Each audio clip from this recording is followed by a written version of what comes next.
اللحسه الصحراويه اللي كيبيعوها لكم ب 250 درهم الكيلو.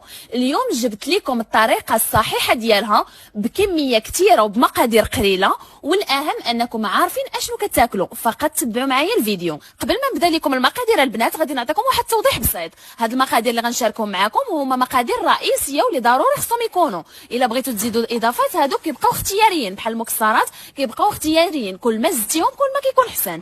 نبداو بالمقادير. اول حاجه كناخذوا تقريبا ربعه كبيره ديال الزنجلان، كنديروها في المقيله وكنحطوها فوق البوطه باش يتحمر. من بعد كنزيدوا نص كيلو ديال الكاوكاو وكنديروه بنفس الطريقه ديال الزنجلان في مقيله فوق البوطه ولا في الفران كيتحمر. من بعد كنخرجوه كنفركوه بيدينا مزيان هكا وكنحطوا حدا الزنجلان. دابا المكون الثالث اللي هو إلان. هادشي كامل البنات من بعد ما كنكونوا منقيينه قبل عاد كنديروه يتحمر حتى هو بنفس الطريقه. كنحمروه شي شويه ودابا غادي ندوزو باش نطحنوا المكونات ديالنا مزيان.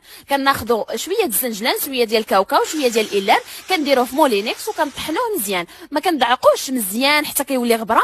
المهم ما بين وبين عينيكم ميزانكم او كما كتشوفوا معايا هكا. كنطحنوا المكونات كاملين وكنخليوهم على جنب. دابا غادي ندوزو المكسرات. المكسرات كما قلت لكم البنات كيبقاو اختياريين، كل ما زدتوا انواع ديال المكسرات كل ما كيكون احسن. انا استعملت لاكاجو، شويه ديال الكركاع، شويه ديال اللوز، شويه ديال الزبيب، شويه ديال التمر. هاد المكونات كاملين كنطحنوهم، كل حاجه كنطحنوها بوحديتها ولا كتخلطوهم بحالي.